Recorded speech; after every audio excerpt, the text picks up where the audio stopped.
있도록 주여 인도하여 주시옵소서.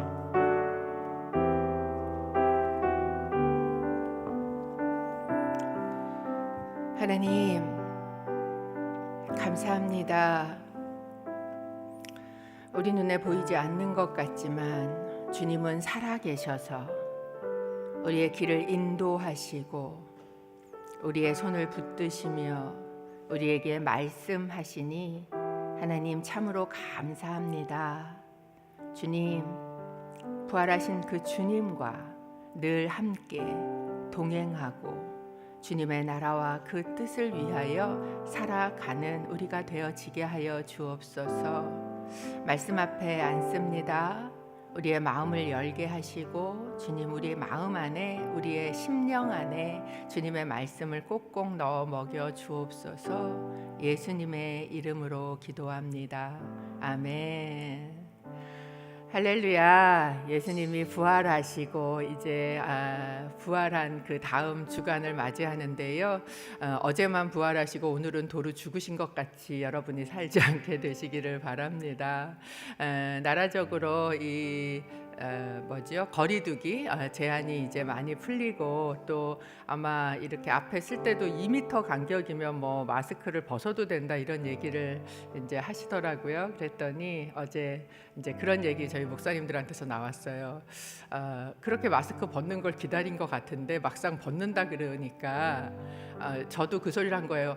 반쪽만 화장하면 되는데 그랬더니 목사님들도 면도 안 해도 됐었는데 뭐 이런 얘기들이 이제 우리 안에서 나오면서 그 생각이 잠시 저한테 스쳤습니다. 우리 마음은 어떨까? 이렇게 보이는 데가 있고 감추어진 데가 분명히 있을 텐데 이게 다 보여도 괜찮은가? 이런 생각을 사실 어제 잠시 스치면서 했습니다.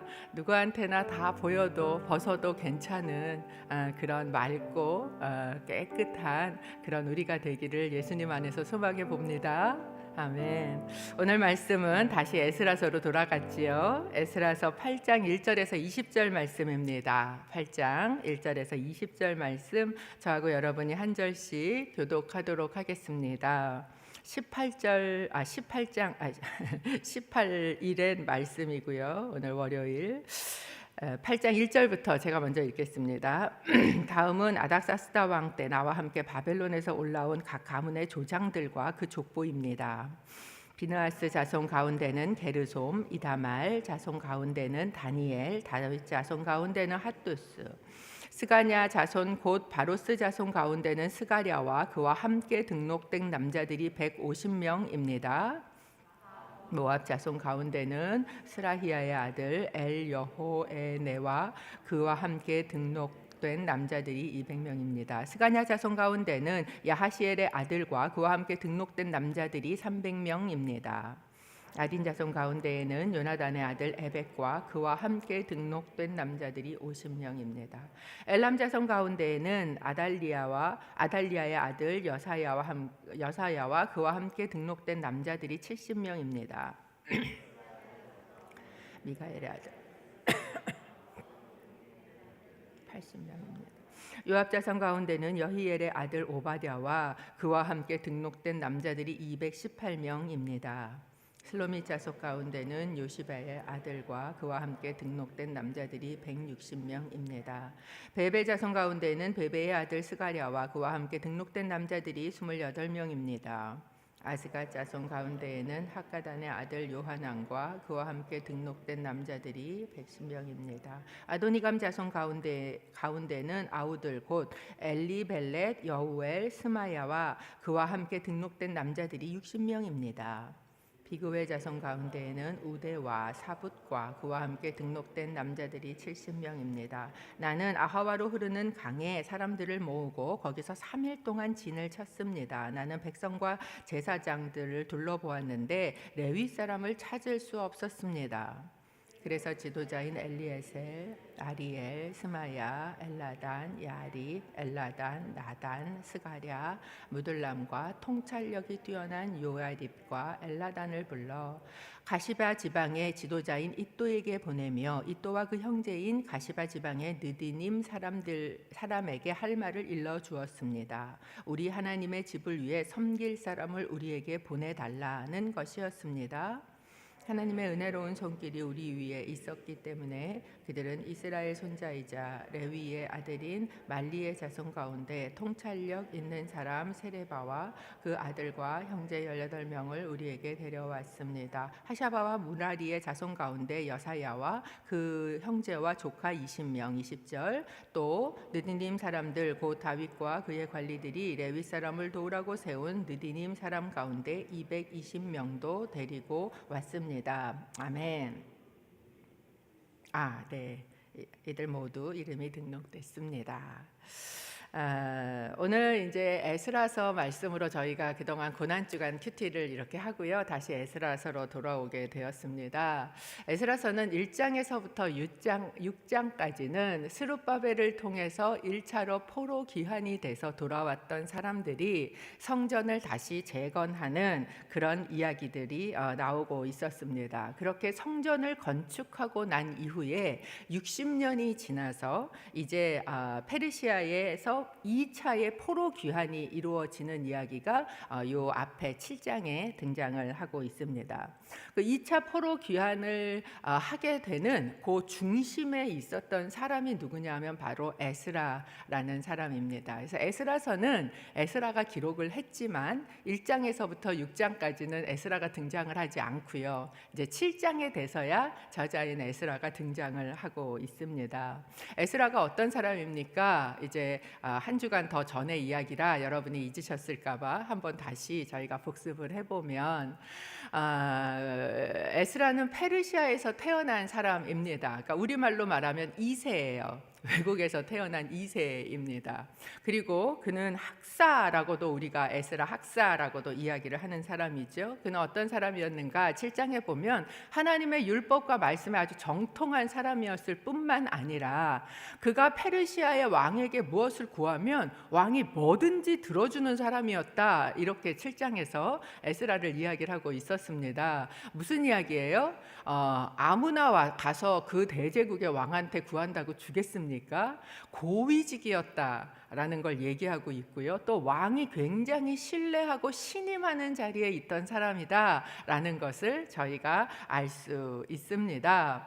한마디로 말하면 남의 나라에 끌려가서 이제 2세, 3세 이렇게 가면서 이 고위직으로 올라간 그런 아주 똑똑하고 공부도 잘하고 그 나라에서도 외국인으로 그 나라 가서 살았지만 아주 이렇게 잘 나갔던 직장도 아주 좋았던 앞으로 그의 삶이 탄탄대로였던 그런 사람이다라는 걸 저희에게 보여주고 있는 거죠. 그런데 그 에스라가 마음을 정하고 거기에 있는 걸 다 정리하고 그리고 예루살렘으로 돌아오고자 사람을 불러 모아서 예루살렘으로 돌아오는 2차 포로 귀환을 이루었다라는 사실입니다.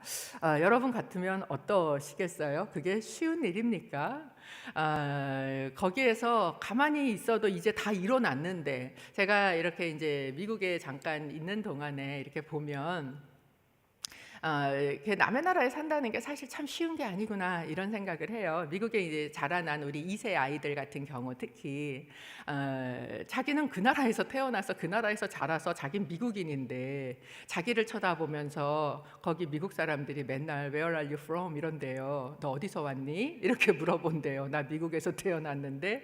그러니까 이게 보고 생긴 것만 보고도 넌 외국 사람이야, 넌 미국 사람 아니야 이렇게 대하는 그게 일례지만 사실 그 안에 깔려 있거든요. 그런데 그곳에서 정말 그런 자리까지 올라갔는데 그것을 내려놓고 그리고 다시 척박한 땅인 아무것도 지금 이루어져 있지 않은 그 대제국에서 누리던 좋은 문물 다 놔두고 그런 거 하나도 없는 그곳으로 도대체 왜 에스라는 돌아오게 되었을까? 역사적으로 보면 이 아닥사스다 왕 바로 전에 있었던 아하수에로라는 왕이 있는데요. 그때에 뭐가 있었냐면 에스더 사건이 사건이 일어납니다. 그러니까 1차 포로 귀환으로 하나님의 성전을 건축하러 우리나라로 돌아가자라고 붐이 일었을 때 많은 사람들이 돌아갔지만 더 많은 사람들은 남아 있었거든요. 그들은 여기에서 삶을 포기할 수 없고 이미 여기에 너무 많이 뿌리를 내렸고 그랬는데 그 다음에 에스더 사건을 겪으면서 그들 안에 어쩌면 민족적인 정체성이 일어나게 되었을 수도 있습니다. 그러면서 이제 그 다음 왕이 된 아닥사스다 왕 때 에스라라는 사람이 일어서서 사람을 모아서 오게 되는데, 에스라는 이 본문에 보면 그런 어떤 밖의 사건 때문에 내가 이렇게 일어나서 돌아온 게 아닌 것라기보다는 그 안에 내면적인 이유가 있었다라는 것을 알 수 있습니다. 더 크게는 하나님께서 바로 그런 에스라라는 사람을 통해서 성전은 짓고 외형적인 거는 어느 정도 이스라엘 땅에 갖추어졌지만 그 안에 내면은 아직도 하나님의 백성으로 재건되지 못한 내면적인 감추어져 있는, 아까 우리가 얘기했던 아니면 정말 하나님의 백성으로 세워져야 될 어떤 부분들을 이제 하셔야 되기 때문에, 그래서 하나님은 에스라라는 사람을 선택하셔서 보내셨지요. 재건되어야 될 필요가 있기 때문에 저는 이 시대도 보면 뭐 그렇게 된 것 같지 않지만 사실 우리 삶의 많은 부분들이 빼앗겨 버렸다라는 생각을 많이 합니다. 특히 우리 자녀들 세대 진짜 많이 빼앗겼구나.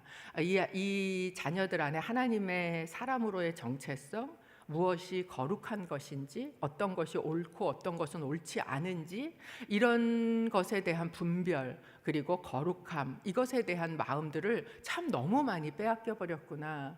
지금 뭐 한참 뉴스에서 계속 나오고 있는 그 계곡 살인 사건의 이은혜라는 그 자매가 이제 검거가 됐는데요. 제가 깜짝 놀랐던 건 어느 뉴스에서 그 자매 팬카페가 생겼대요. 그래서 우리 자녀들이 거기에 막 들어가서 오히려 걔를 막 칭송을 하면서 그러고 있는 그런, 도대체 어떤 이 가치를 가지면 거기에 들어가서, 그 팬카페에 들어가서 걔는 참 예쁘다 뭐 이런 걸 가지고 지금 얘기를 하고 있을까라는 생각이 든다라는 것이죠. 많이 뺏겨버린 우리 안에 하나님의 나라가, 하나님의 것이 리빌드, 세워져야 한다고 믿습니다.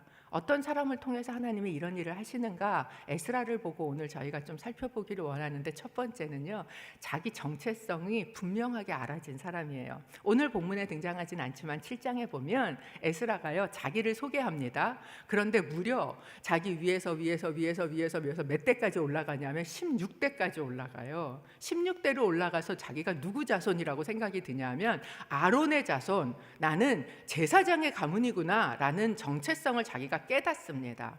아무리 많은 것이 휩쓸려가는 세상 가운데 우리가 산다 할지라도 내가 누구지? 라는 거에 대한 정체성이 분명하잖아요. 그러면 흔들리지 않습니다. 저는 우리 자녀들이 많은 것이 휩싸이고 흔들리고 잃어버린 세대 가운데 살지만 그들이 정말로 내가 하나님의 자녀라는, 내 위에는 내 믿음의 뿌리에 누가 있는가라는 것이 그들 가운데 분명히 심기어지는 사람이 되기를 간절히 기도합니다.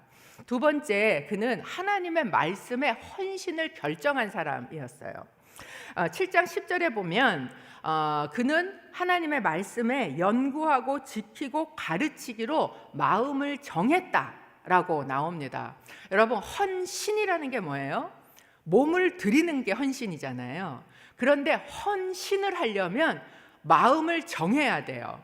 제가 이제 결혼을 하는 그런 아직 결혼을 못하고 뭐 이런 사람한테 이제 한번 얘기를 할 때, 이게 정해야 되는데 마음을 못 정하는 거예요. 그러니까 결혼이 안 된다 이런 얘기, 뭐 전도사님한테 하는 얘기 아닙니다. 그런 얘기를 가끔 제가 할 때가 있는데, 결혼도 마찬가지예요. 내가 마음을 정해야 헌신을 할 수 있는 겁니다. 에스라가 어떻게 합니까? 마음을 정했어요. 아마 그는 그 자리까지 올라가기까지 그는 학구열도 높은 사람이고 많이 배웠을 거예요. 페르시아라는 나라에 얼마나 그 대제국에 많은 학문들이 있었겠습니까? 그 학문들을 많이 배웠을 겁니다. 그런데 그 많이 배운 학문들을 쫓아가기로 결정하지 않고 그 많은 학문들을 배웠지만 그는 하나님의 말씀, 하나님의 율법을 내가 배우고 거기에 가르치고 그것을 지키기로 거기에 내가 헌신을 했다, 마음을 정했다라고 이야기를 하고 있다라는 거예요. 마치 사도 바울이 많은 학문이 있었지만 내가 다른 모든 거는 다 예수 그리스도를 아는 거 외에는 배설물처럼 여길 거야 라고 얘기했던 것처럼 그 안에 있었던 많은 학문과 그 아는 지식을 다 버리고 하나님의 말씀에 헌신이 일어났다라는 것입니다. 저는 여러분 안에도 이 결정이 좀 있으시기를 바랍니다. 하나님의 말씀을 배우고 하나님의 말씀을 익히고 그 말씀에 적어도 여러분 나가서 누구를 가르치지 않더라도 내가 알고 내가 지키고 딴 사람은 몰라도 내 자식은 가르칠 수 있을 만큼, 적어도 물어보면 엄마도 아빠도 잘 모르겠는데 이게 아니고 그거는 말씀에 이런 거야 라는 거 정도는 밥 먹다가도 가르칠 수 있도록 여러분이 말씀에 헌신하는 일이 일어나기를 주님의 이름으로 축복합니다. 여러분 말씀을 알잖아요. 그러면 통찰력이 생겨요. 그러면 무엇이냐면 내가 무엇을 해야 되는지 알게 됩니다. 에스라는요, 그 말씀에 대한 통찰력, 그것에 대한 헌신이 일어난 이후에 내가 뭐를 해야 되는지 알게 됐어요. 그래서 일어나서 사람들을 다 모으는데 사람들을 이렇게 다 모아서 이제 개수를 하면서 해보니까 쫙 이름을 적고 왜 명단 작성하고 하지 않았겠습니까? 하는데 보니까 레위인이 안 보이는 거예요. 왜 그가 레위인을 이렇게 열심히 찾았을까요? 사람을 보내고 레위인을 막 찾은 이유가 무엇일까요? 그는 이렇게 얘기를 합니다. 17절 뒤에 보면 우리 하나님의 집을 위해 섬길 사람을 우리에게 보내달라. 레위인이 제사장만 가지고 성전에서 제사를 지내는 게 아니고 레위인이 이 성전 안에서 여러 가지 물을 깃는 일을 한다거나 불을 떼는 일을 한다거나 뭐 이런 일들을 하는 사람들이 있었거든요. 그런 레위인들이 필요했단 말이죠. 그러니까 그가 무엇에 대한 정확한 걸 알았냐면 내가 돌아가면 뭘 해야 되지? 이게 분명했어요. 그렇기 때문에 돌아가면 하나님의 집을 섬길 건데 지금 다 지워졌다니까. 그 하나님의 집을 섬기려면 사람이 필요하고 내가 혼자 하는 게 아니고 이 레위 사람들이 필요한데 라고 생각을 했다라는 것이죠. 그래서 그 사람들을 불러 모읍니다. 여기서 알 수 있는 것, 하나님의 일은요 혼자 하지 않아요. 하나님의 일은 함께 합니다. 동역합니다. 그래서 오늘 본문에 가장 많이 등장하는 단어가 뭔지 여러분 혹시 아세요? 함께라는 단어가 진짜 많이 등장해요. 계속해서 그와 함께, 그와 함께, 그와 함께 등록된 사람 이름을 적는데요. 함께라는 단어가 등장을 하고 있습니다. 교회에서 사역을 해보면 똑똑하고 잘난 사람들이 있지요. 근데 그렇게 똑똑하고 잘난 사람들의 또 특징이 뭐냐면 남이 하는 거 별로 못마땅해요. 그래갖고 혼자 하려는 경향들이 가끔 보입니다. 그런데 그렇지 않게 조금 부족한 것 같아도 이렇게 같이 함께 모여서 이렇게 하면 그 안에 뭐가 일어나냐면 그 안에 부흥이 일어나요. 그래서 하나님의 일은 함께 하는 것이다, 동역하는 것이다 라는 것을 저희에게 보여주고 있습니다. 여러분이 가시는 데마다 함께 동역하시는 분이 되기를 바라요. 사람들이 나한테 와서 동역하는 것도 되게 좋습니다. 그런데 누가 합시다 할 때 여러분이 함께 동역해 주는 사람도 너무 필요한 거예요. 그래서 누가 하나님의 일을 합시다 할 때 함께 동역해 주는 그런 여러분이 되시기를 축복합니다. 마지막으로 이 에스라는 어떤 사람이었는가? 하나님의 은혜를 아는 자였어요. 은혜를 고백하는 자였습니다. 18절에 보면 하나님의 은혜로운 손길이 우리 위에 있었기 때문에, 이 말이요 7장에도 계속해서 등장하거든요. 그는 자기가 나서서 왕한테 이야기하고 칙서도 받고 사람들을 불러 모으고 빠진 사람도 충원하고 막 이런 하나님의 일을 열심히 헌신하고 하지만, 그러나 그가 끝까지 붙들고 고백하는 것은 무엇인가? 하나님의 은혜가 이 일을 이룬다 라는 것이에요. 여러분, 하나님의 일은요 하나님이 하십니다. 하나님이 공급하세요. 하나님의 일을 하게 하는 은혜가 있어요. 누구를 통해서? 그 일을 하기로 마음을 정한 사람이 을 통해서. 그래서 내가 마음을 정하잖아요. 그럼 하나님의 은혜의 손길이 이렇게 덮여요. 그걸 잊지 마시기를 바랍니다. 이걸 잊어버리면 자꾸 내가 하는 것 같아요. 그러면 그때부터 서운해요. 나는 하는데 저 인간은 왜 안 하지? 막 이런 생각이 교회 안에서도 들 수 있다는 거죠. 그러니까 하나님의 은혜로운 손길이 이 일을 한다. 베드로서에 너희가 봉사하려면 하나님이 공급하시는 힘으로 하는 것처럼 하라. 뭐예요? 내가 하는 거 아니라 하나님이 하시는구나 라는 고백을 한다라는 겁니다. 그러면 하나님께서 사람도 모아주시고요, 하나님께서 돈도 주시고요. 제가 교회 안에서 사역을 이렇게 해보면서 그거 예산 없는데요, 예산이 부족해서 하나님의 일을 정말 하시기 원하시는 일을 못 해본 적은 없는 것 같아요. 하나님이 기뻐하시는 일에는 예산도 주시고 사람도 주시더라라는 것입니다. 제가 지난주에 이제 예수님의 십자가의 사건을 저희가 묵상하지 않았습니까? 예전에 제가 했던 큐티 중에 아리마대 요셉의 요한복음 19장에 아리마대 요셉 이야기가 등장하는 부분을 큐티를 했던 적이 있습니다. 근데 거기에 보면 아리마대 요셉이라는 사람이 하나님을 믿는 사람이었지만 그가 그것을 유대인들을 두려워해서 숨기고 있다가 숨기지 아니하고 빌라도에게 나가서 예수님의 시체를 주십시오라고 얘기를 해서 시체를 가져다가 이제 매장하는 자기의 무덤에 하는 장면이 등장하지 않습니까? 이게 예전에 개역 한글에 보면 그가 은휘하지 아니하고라는 단어, 숨지 아니하고, 은휘라는 게 뭐예요? 휘장 뒤에 숨는 거잖아요. 근데 그 단어가 그때 큐티한테 제 눈에 확 들어왔어요. 왜냐하면 제가 남대로 되게 저를 씩씩한 사람으로 보는데 제가 굉장히 숨는 걸 좋아하는 그런 성격의 사람이에요. 그래서 학교 다닐 때도 키가 커서 맨 뒤에 있다 보니까 답을 알아도 절대 손 안 들고 속으로만 그냥 생각하고 나 아는데 이러고 많은 사람이 있죠. 나서는 거 정말 안 하고 숨는 거 좋아하고 결혼하고서도 그냥 남편 뒤에, 휘장 뒤에 숨는 거를 얼마나 좋아하는 성격이었는지 몰라요. 근데 그 말씀에 하나님께서 나에게 너 휘장 뒤에 그렇게 맨날 그냥 나 뭐 애 키우는데 뭐 나 남편이 있는데 뭐 남편이 하라 그래, 남편이 하라 그래, 약간 이러는 스타일의 그 숨든 데서 네가 숨지 않고 나오면, 그러면 예수님의 그 십자가의 죽음, 여러분 예수님이 부활하셨다는 것을 가장 확실하게 아는 사람이 누구였을까요?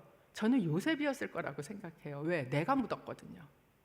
내가 묻었는데 누구보다도 죽으셨다는 걸 내가 잘 아는데, 근데 예수님이 거기에 안 계신 거, 그리고 내가 쌌던 그 세마포가 고스란히 거기 있는 거, 얼마나 전율이 흘렀겠어요. 전 누구보다도 예수님의 부활이 가장 확실했던 사람은 아리마대 요셉일 거다라고 생각을 합니다. 그런데 제가 그 장면을 큐티를 하면서 이제 예수님의 시체를 받아서 이제 그 산에 자기 무덤의 돌까지 가야 되자, 동굴에까지 가야 되지 않습니까? 그래서 이제 큐티를 묵상하면서 하나님, 제가 이제 숨지 않고 예수님의 시신을 받아다가 갖다 묻는 일을 할게요. 그리고 이제 상상을 하는 거예요. 예수님의 시신을 받았어요. 그리고 시신을 등에다가 이제 이렇게 짊어지고서 그 무덤에 가려고 산을 올라가는데 얼마나 무거운지요.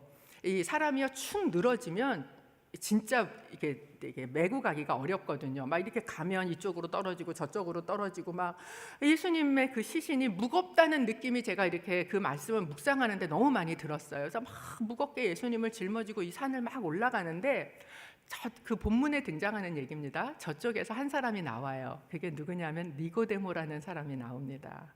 니고데모가 향유를 잔뜩 들고 오는 거예요. 생각해 보세요. 나는 시신을 들고 가니까 향유 들 손이 없잖아요. 그러면 예수님을 그래도 좀 발라야 되는데 어떻게 하지? 그러는데 그 향유를 들고 니고데모라는 사람이 오는 거예요. 사실 니고데모도 숨던 사람이거든요. 그래서 예수님을 대낮에 안 찾아가고 오밤중에 찾아가던 그런 사람이거든요. 근데 그 사람이 일어나서 나에게 오는 거예요.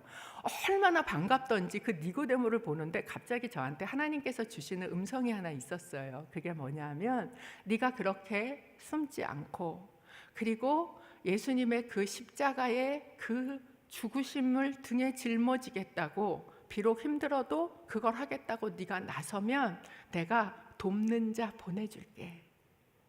니고데모 같은 사람 보내줄게. 굉장히 오래전 큐티였는데 그 이후로 제가 캠퍼스를 옮길 때마다 아니면 미국에 갈 때마다 또 미국에서 아무도 아는 사람이 없던 인천으로 올 때마다 저는 그 말씀을 붙듭니다. 그리고 하나님은 신실하게 언제나 그곳에 너무나 좋은 니고데모와 같은 예수님의 무덤을 함께 참여할 수 있는 사람을 주시더라고요. 인천에 와서도 너무나 좋은 동역자들을 보내주실 때마다 이렇게 귀한 사람이 있구나 볼 때마다 제 속에 하나님의 음성이 들리는 것 같아요. 니고데모야, 내가 약속했지. 여러분, 하나님의 일을 결정하시기를 바랍니다. 그러면 하나님께서 보내주세요. 함께 하게 됩니다. 그것이 하나님의 일인 줄로 믿습니다. 저희가 함께 잠시 기도하기를 원합니다. 하나님 아버지, 에스라가 자기의 있던 자리에서 일어나 나 혼자 편하게 나 혼자 잘 사는 거 말고 하나님의 말씀에 헌신하고 하나님의 일 가운데 일어섰을 때 이 많은 사람들을 보내주신 것처럼 아리마대 요셉이 일어나서 숨지 아니하고 그는 부자여서 스스로 잘 살 줄 있었지만 내가 예수 그리스도의 그 죽으심과 십자가에 동참하기로 일어서서 나왔을 때 니고데모를 보내서 함께하게 하신 것처럼 하나님, 오늘 주님의 일 가운데 나를 드리고 헌신하는 자들에게 하나님 그 사람을 보내 주시옵소서. 또한 오늘 우리 말씀 가운데 우리가 함께 동참할 수 있는 그 일 가운데 함께 나아갈 수 있는 니고데모와 같은 또는 느디님과 같은 레위인과 같은 사람들이 되어지게 하여 주옵소서. 저희가 함께 주님 앞에 주님의 일과 주님의 말씀 가운데 우리의 마음을 정합니다. 잠시 기도하기 원합니다.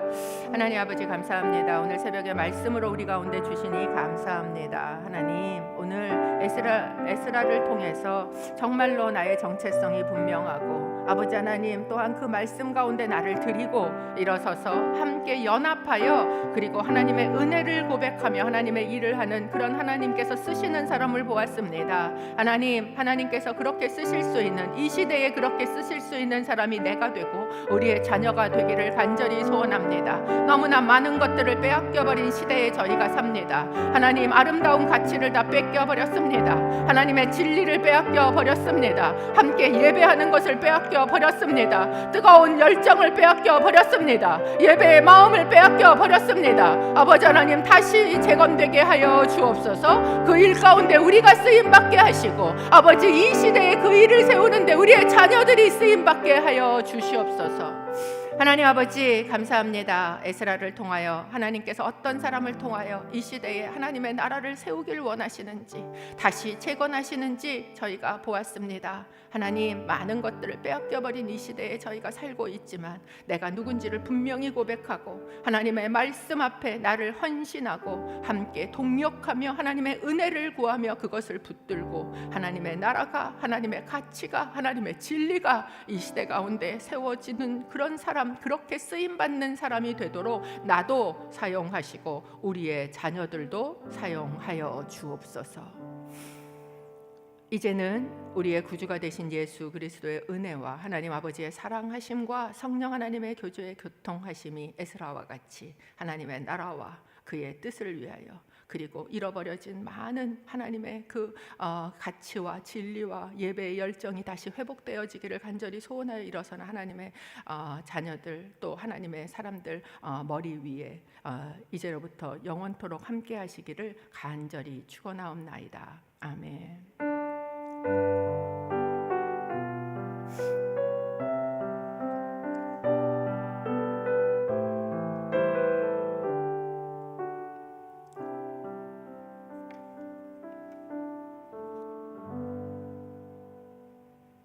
기도하시고 돌아가시기를 바랍니다.